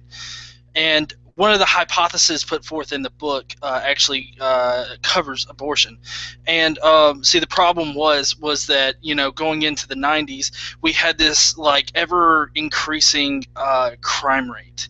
We had this crime rate that was growing exponentially, and a lot of experts at the time were saying that we were just going to be so over our heads in crime that it's basically going to be anarchy in the United States. That's the picture that they painted with the trends from previous years and how it was going and how we know those trends are affected. That was their prediction. But what actually happened is that the crime rates fell, and they started falling.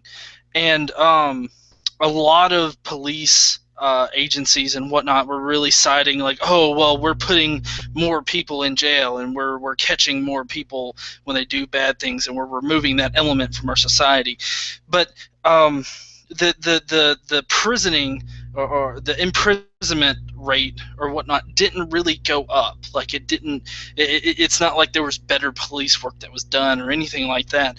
And so they had to really kind of dig deep for another answer, something that could, you know, really address the issue of the crime rates falling. And what Freakonomics actually came to was Roe v. Wade. Because after Roe v. Wade went through and abortions started, you know, becoming legalized, you know, those people that were prone to have abortions were the types of people that would eventually turn into criminals.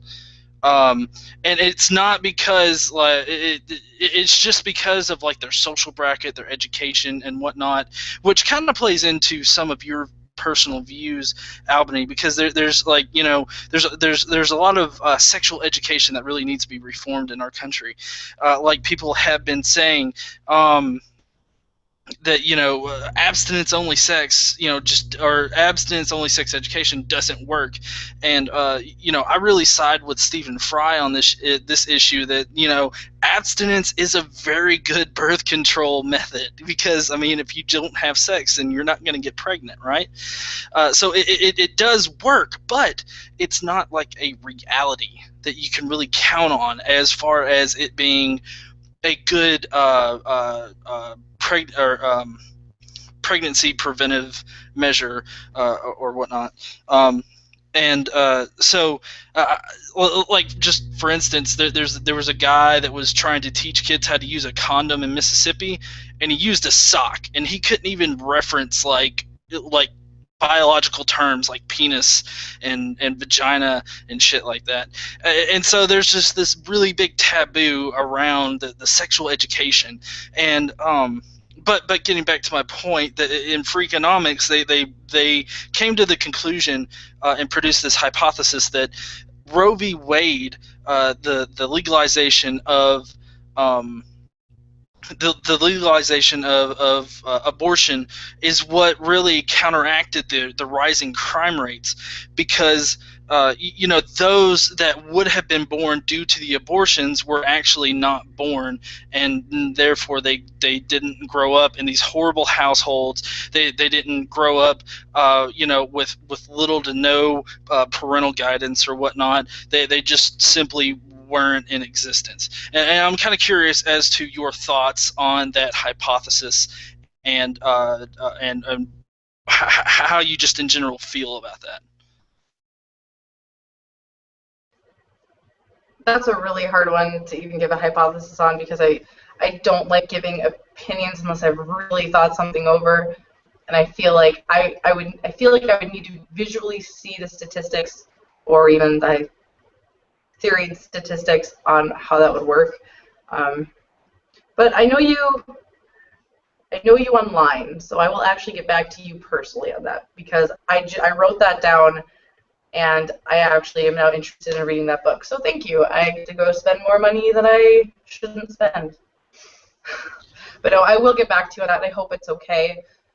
When it comes to things like that and thought out opinions, I would much rather take 20 minutes, really evaluate, really think about it, and then give my perspective. Otherwise, I'm just blurting crap out that I'll either regret or it's irrelevant. Yeah, that's fine. I guess I would, you know, if you didn't have a good or not good, sorry, if you didn't really have an opinion on it just yet.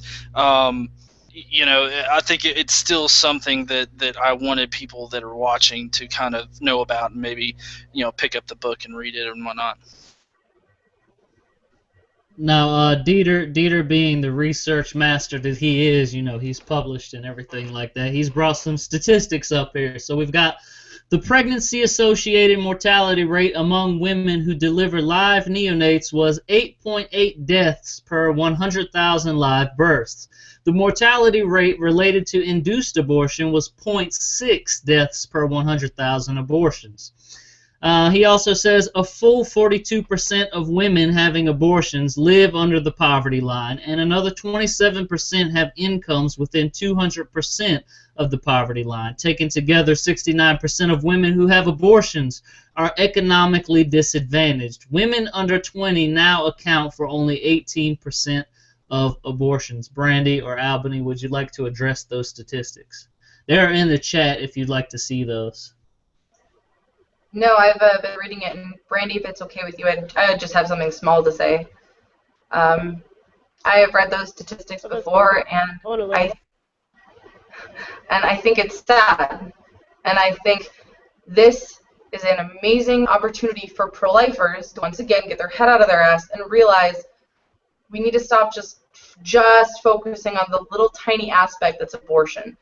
Abortion is such a small, I don't want to say it's a small problem, but in a sense it is. And I know, again, that's not going to be popular, and I'm really just not popular with any group in this movement. But we need to focus just as much on these. It's not just about the children, it's not just about the fetus, it's about these women who are clearly in need of something more than what they have right now. Women shouldn't be having to go get an abortion because even though someone may not be coercing them, they feel like they don't have a choice because of other issues in their life. And that's not right in any sense of the word. I have one more. Brandy. I have one more. No more statistics for you, Dieter, okay? She has conceded. Okay, she has conceded to the research aspect of this discussion, okay? No, this one's important, but I'm not going to comment on it, and I just want to say it. It's total number of abortions are the lowest they have been in the last, 40, 50 years. So, yeah, Brandy. there's that. I think this is a really cool set of statistics. Did the engineer, he said that in Freakonomics they kind of found that the crime rate lowered because the abortion rate was, there, not rising or anything, but just that was an option for them, I think that's pretty cool to kind of understand that people who are not in a financial state have the option to, terminate a pregnancy that could otherwise be detrimental to their entire family or the child's life in general, having a bad upbringing or this and that, or I just think it's kind of neat, and also pretty cool that you point out the abortion rate is lower now than the past 50 years. I didn't know that. All of these are pretty cool facts. I haven't. I'm trying to find the chat. How do I? I'm on my tablet. I don't know how I do that. But yeah, I don't know. I just think it's pretty cool. It would be interesting to see the correlation between those things, how he was saying in the book, how they kind of discussed that. Yeah. So before we, because we're at the 1.5 hour mark here, so I want to ask 2 questions. One is just for Albany, and one is just for Brandy, and this is going to kind of sum up what most of our viewers want to know, right here on YouTube and on Instagram. And then I want to pose a question to the group. So first, let me pose a question to Albany and Brandy. So we have Charles in the chat who mentions a question that I have some people asking on Instagram. Are abortions better than killing children after birth? Now, I want to extend this question in kind of sort of a personal anecdote here. My mother wanted to have an abortion when she was pregnant with me. Her mom would not let her. My grandmother would not let her have an abortion. Because of that, my mother neglected me my entire life. I never received any attention or love whatsoever from my mother. I don't want to give you the whole sad story. I had a really freaking terrible childhood and never had a relationship with my mother. So he asked, are abortions better than killing children after birth? And then, once you answer that question, I want to extend it past that. Is it better to abort a child than to have them suffer that immense, psychological damage throughout childhood, than have an abortion? So if you guys would like to answer that question. Sure. Dieter. Okay, so again, emotional questions, and I'm going to be as quick as possible. So this is where, in my opinion, the pro-choice movement gets super emotional. There are a lot of, well, what if questions, and I personally loathe what if questions. What if questions, ugh. But we do not know what a child's life could be like. We can only assume. We can look at someone and go, well, they may not have the best home life, so we should terminate them. But to me, that's like saying we should kill a woman because she might suffer from domestic violence. And obviously there are differences there, but in the reality of everyone can face abuse. I will have to assume that you love your life. You may not have the perfect life, but you have, from what I know, 2 children, 2 beautiful children. You have an amazing wife, I'm sure. And you may have went through hell and so much shit, but are you happier now? And you don't have to answer that, but because there are other people out there who probably wish they would have been aborted because they hate life. But for us, in my opinion, to take that person's future into our own hands and not just alter it or make them go through 9 months of frustration, but completely end their life because of a what if or a may have or a might be, I don't think that's valid.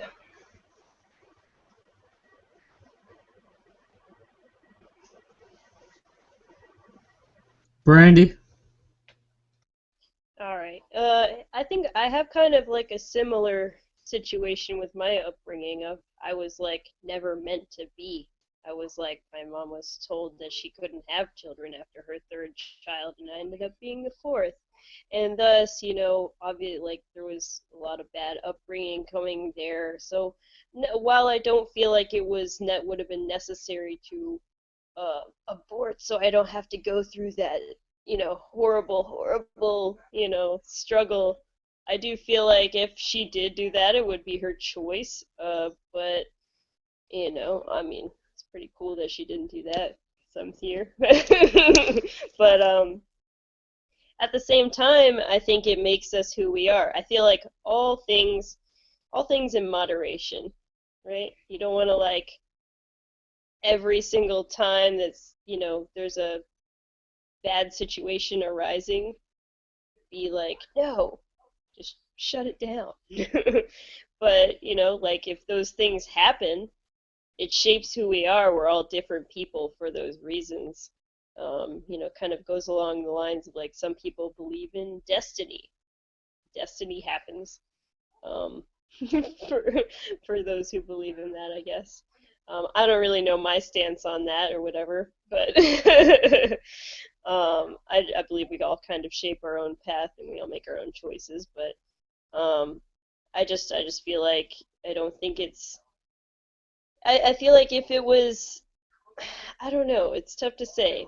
If your parents, I would have chosen to be alive, of course. I don't think we all would have been chosen. But if I didn't choose to be alive, and maybe if I didn't live my life, it wouldn't be, I don't know if it would consider it a loss, because I wouldn't know any different. You know what I mean? Because it would have never been. Just would have never been. So I don't know. I hope that kind of makes sense, my ramblings. Yeah, so to kind of answer Albany's question here, because she asked me, she pointed out that I have 2 beautiful children and an amazing wife, and it's true, I do have a really great life, but and this is just my subjective experience here, what my mother put me through my childhood, it makes me carry a certain type of baggage throughout my life.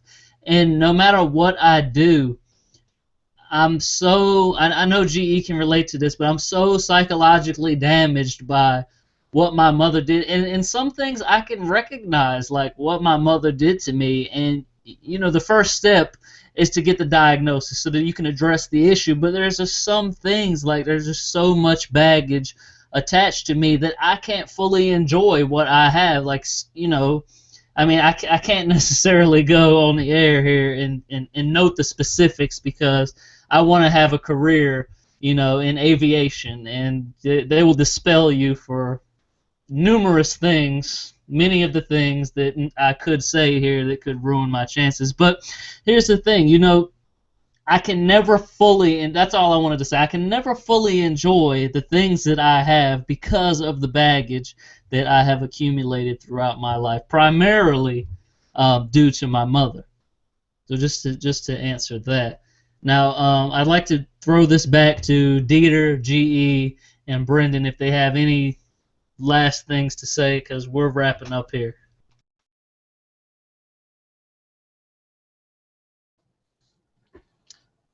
Yeah, I guess I'll start once more, because apparently everyone else wants to be quiet. I am much more in the game of applying as much information as we can gather as possible to a situation.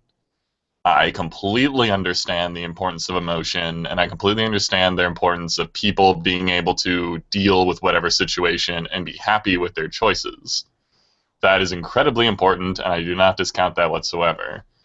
But if we're trying to determine something like, if we're trying to determine facts, like whether or not something is considered life, whenever to consider if something is dependent on another to physically exist, in the case of fetuses or other parasites, then that's something that we can actually analyze. We can gather information on that, and we can make a fairly distinct decision.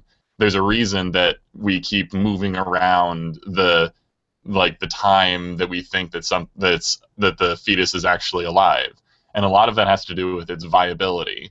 And we're learning more and more when we could actually keep the thing alive in a real sense outside of someone else's body.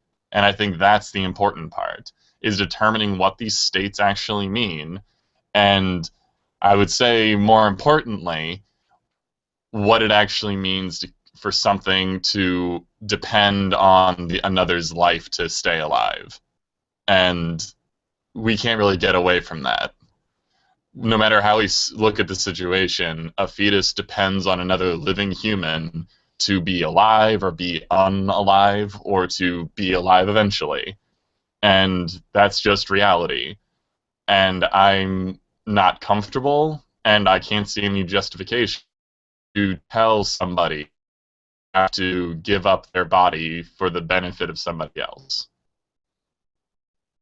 Now, specifically here, because yes, I'm cutting you off here, but yes, Dieter has a point here, in that the mainstream abortion debate here, people do need this information, but specifically here for you, Albany, you know, we've heard your personal anecdote, we've heard your story and what you were forced into, and we've heard your position on many things. You've had to suffer through these scientific hypotheticals and what ifs. And I think that at this point of the discussion, we already, I mean, at least me, with these questions that are being asked, I could answer them for you because I feel like I can really relate to your position. But what Dieter is really getting at here is that outside of what we have here in this discussion, in the mainstream abortion debate, it seems that a lack of information is very prevalent, and people need to know these statistics and things like that. So I don't want you to take you know, because he didn't clarify there, what he's saying as kind of sort of a personal attack on your position. I think that we know full well here what your position is by now. So that's all I wanted to say. I just wanted to clarify there. Oh, no, I'll attack her position. I'm just not... I'm just glad you're honest. I'm just glad you're honest. You can attack my position all you want. You do it with flair, it's cool. I appreciate that, and I encourage you to do the same. Oh, no worries there. GE or prototype atheist? I'll kind of give my last thoughts here. I think that those that use abortion as like a means of birth control is just really, they're just really dumb, in my opinion. I mean, it's pretty dumb to say, oh, if I get pregnant, I'll just get an abortion. That's just, I mean, that's careless, in my opinion. And I know that it does happen out there. And just from a father's standpoint, I think that if there's if you're in a situation where the father is going to have a lot of say, like the father is going to be heavily involved in the child's life and whatnot, it should really be a joint decision between the mother and the father as to whether or not an abortion occurs. But ultimately it does fall back on the woman, because it is her body, it's her life. There's a lot of, as Aeolus mentioned, there's a lot of complications that can occur during a pregnancy, so you really got to take that into account. And really those things should be kind of assessed before you get pregnant. Like, I think that it's kind of bad, I guess, planning to find out that you're pregnant and then try to decide, well, do I really want to be pregnant? And that kind of plays into the whole education aspect, because we've got a lot of religious groups right now that are really pushing this abstinence-only sexual education. You have them pushing it in schools. You have schools, with their principals, making kids go to like Catholic-based abstinence-only sex education demonstrations or discussions. And so there's a lot of problems, and I know that Albany kind of referenced this in while she was talking. We have a lot of problems as a society, and I think that before we can even discuss severely reducing like abortion laws or anything like that, we really need to address a lot more issues that will in turn better our society. And I think that me personally, I think that if we educate our society, we get our society's IQ up to where it's not collectively like in the mentally handicapped range, I think that it could be possible that abortions, not because we've made it illegal, just they become unnecessary because we've just become more educated, and we've just begun to not shame sexual activity to the point of not even having the ability to have a real discussion on sexual education, and instead referred to a sock and a foot in lieu of a penis and a condom. And I think that we could get to that point, but at the same time I don't think that we should be making abortion illegal just because of that there are a lot of things that we can't account for, that we can't plan for.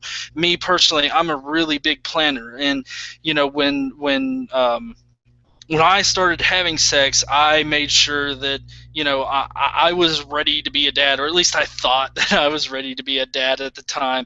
I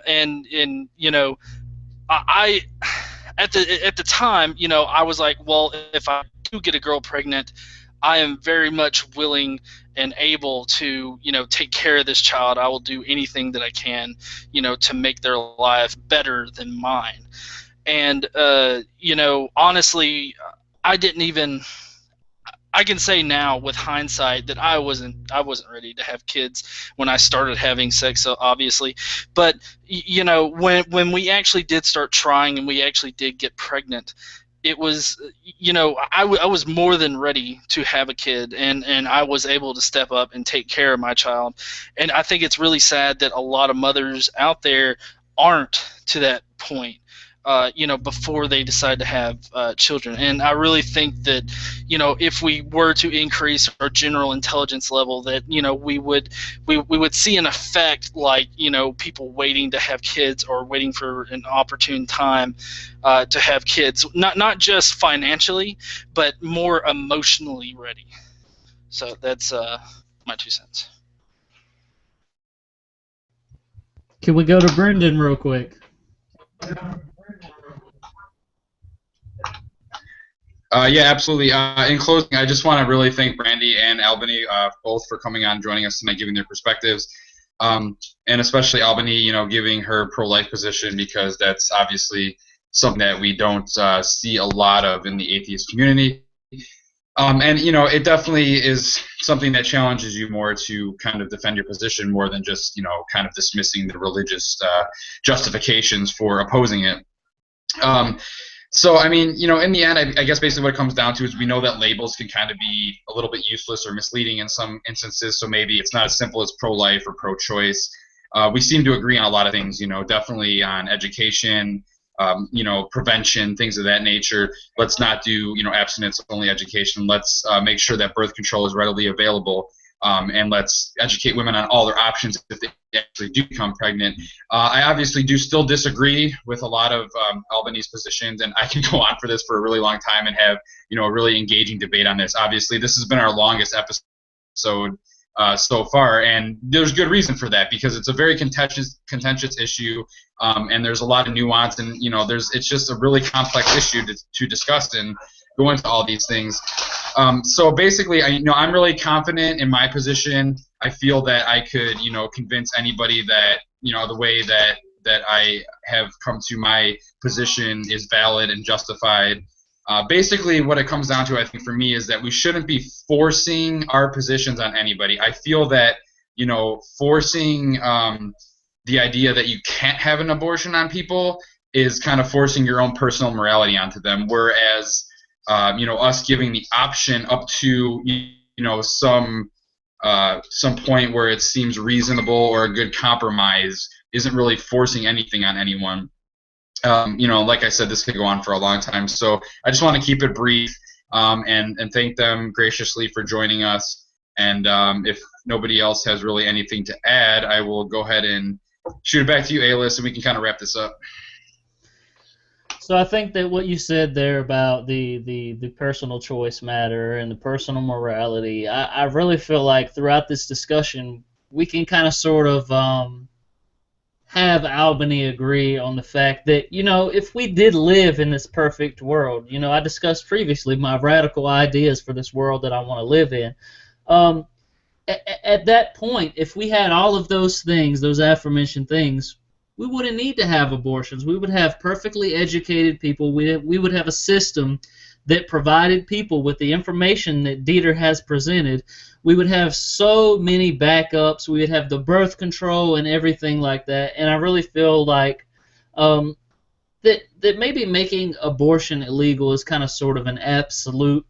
And I feel like, we discussed specific examples where, you could have a fetus that has the potential for Down syndrome or some other ill-gotten birth defect or something like that.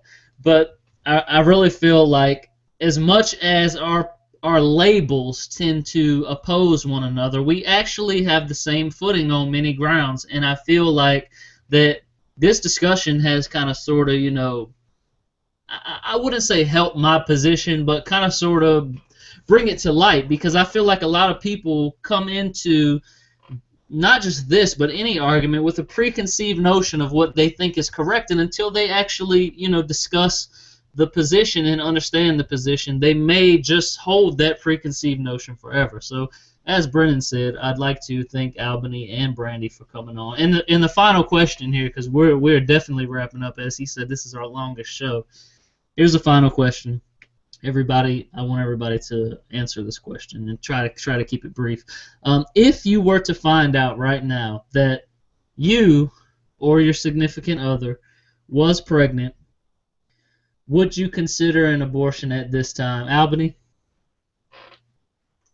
While I would cry myself to sleep for at least the next month, no.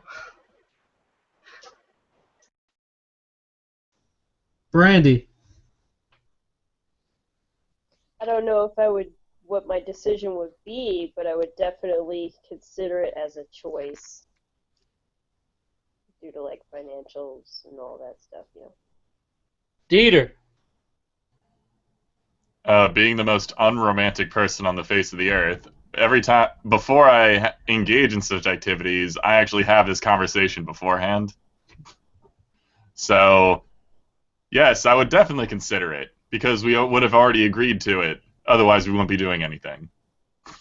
Hey, baby, I need to sit you down for a minute so we can talk about abortion before we do this thing, okay? Wait, what are you doing drinking that drink? Wait just a second. We got to talk about this. GE. It's like you're reading out of my diary. Embarrassingly, I didn't hear the full question. Can you ask it again? So basically, it's this scenario. If you were to find out that you, or in your specific example, your significant other was pregnant right now, would you consider an abortion? No, I wouldn't consider an abortion, but at the same time, if my significant other was pretty adamant about not wanting more kids or anything like that, we would definitely have a serious discussion on it, and hopefully she would take my opinion into consideration, but it would ultimately be her decision, and I would most definitely support her in that decision. And if I was really adamant about having more kids and she was not, then I think that would need to lead to another discussion about whether or not about our mutual end goals, I guess, because it would seem like we had different goals to begin with, and so we would need to revisit that or something. So I think that it's a real complicated situation that would require multiple conversations on different subjects. Brendan? As for myself, I've been married for 10 years to a wonderful woman, and we have 3 great kids.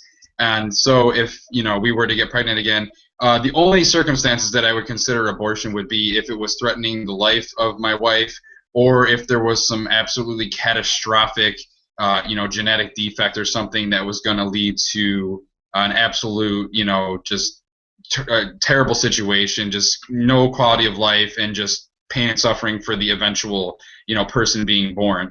And that's not to say that I would definitely do it. Obviously, it would be a mutual decision, but that's the only situation under which I personally would consider it. But I think the thing to keep in mind here is that I don't want to push my personal opinion or morals onto other people. I think everybody should be able to make their own decisions. And that's kind of what I wanted to get at with this question, is that it's really a subjective thing. And even though people may be arguing for the pro-choice position, like, just not to pick on GE here, but he would want to have the child if he found out that his wife was pregnant. And that's just kind of the thing, is that it's a subjective experience. So personally, for myself, I would definitely have to consider an abortion. Now, this is not to get my position wrong. I think that my children are the most amazing thing that I've done in my life, that I've actually contributed to. And I think that it gives me a unique opportunity to undo all of the wrongs that my mother did to me. But at the same time, are we financially capable to raise another child? Are we emotionally ready for that, or do we have all our ducks in a row and things like that? And for me, the answer would be no. We would have to consider an abortion. But as GE says, ultimately it's my wife's body. It's up to my wife. So I would leave the decision with her. I would have a discussion with her and explain to her my position on it. And as Dieter likes to go, I'd give her all the statistics and all the information that she needs, and then ultimately it is her decision. So we're gonna end on that. Everybody go ahead and say your goodbyes, give your social medias, things like that, and we're gonna go ahead and wrap it up with our longest show ever on record.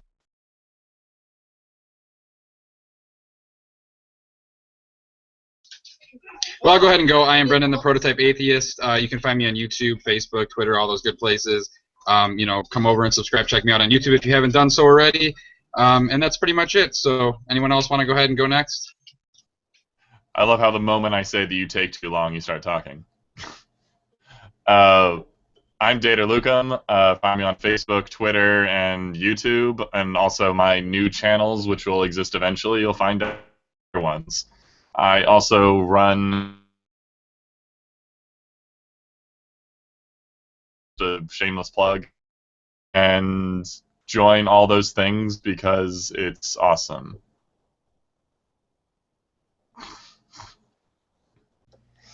Well, since we're doing outros, I'm the Godless Engineer. You can find me on Facebook. Just type in Godless Engineering.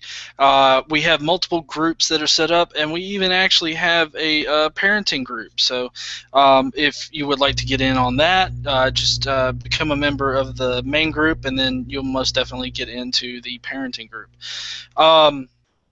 Then I'm on YouTube. I do 2 series right now, one on logical fallacies and one on whether or not Jesus existed as a historical figure.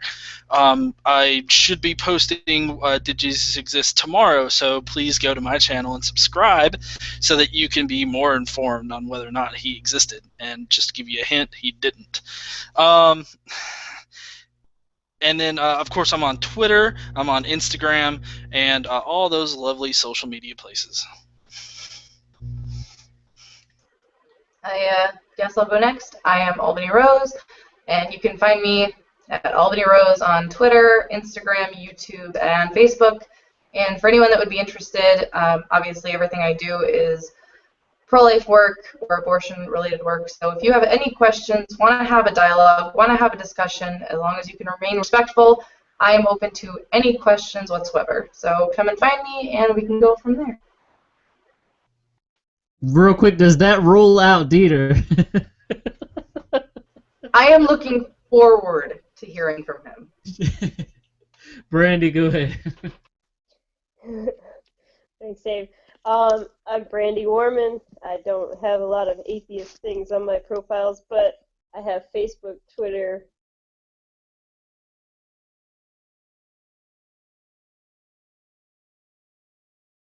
Oh, and it appears that she just dropped out. So, with that being said, I am Aeolus, a.k.a. your favorite atheist, and if I'm not, I will be. You can find me in my group at thesecularroundtable.com, where we blog about relevant atheist and religious-related topics. You can also stay up to date with everything that we're doing on our channels over there at thesecularroundtable.com. We have T-shirts up for sale that you can check out there.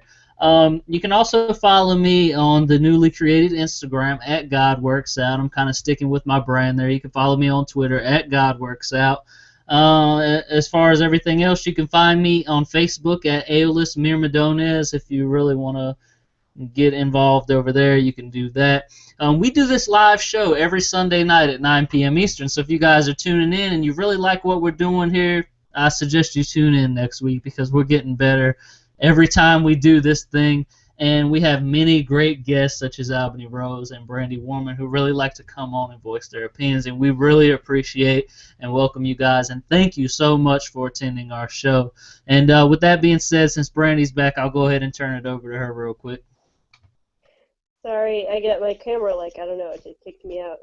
So I guess just to finish off, I do have Instagram, Twitter, Facebook, Tumblr, Blogspot, all that stuff. I'm going to be posting more about my artwork, so if you do check it out, there might be some artwork on there pretty soon. My Twitter is Brandy Likes Art. Really cool, so go check everybody out here. You know, we recently got the Prototype Atheist to 1,000 subs. You know, we need to work on Dieter now. Can we get Dieter up? You guys go over there and subscribe to his channel. Don't forget to tune in next Sunday. Follow us all, subscribe to us all, like us all, you know, all that good jazz. Check out our Patreon page at patreon.com/reason, where you can support our group as well as all of our philanthropy related projects over there, such as helping the homeless. You guys can check that out and see all the milestones that we have listed there. Also, let's give a shout out to our sponsor, Atheist Box, the very first monthly Atheist Box designed specifically for you, yes, you, You scandalous, dirty heathen, you. You know, they ship out a box once every month. If you'd really like to know what's inside it, I did a video on this. You can check it out on my channel. Otherwise, head over there and sign up at atheismbox.com. They're all about promoting positivity and the understanding of science without bashing and trashing any religion. You know, we say this every week. So anyway, we thank you guys for watching. We give a special thanks to Albany Rose and Brandy Warman for attending. Sorry that we drug this show out so long, but now we're going to bring it to a close right here, right now. So as always, thanks for watching. Keep calm. It seems legit. And remember to think skeptically and stay godless. Peace.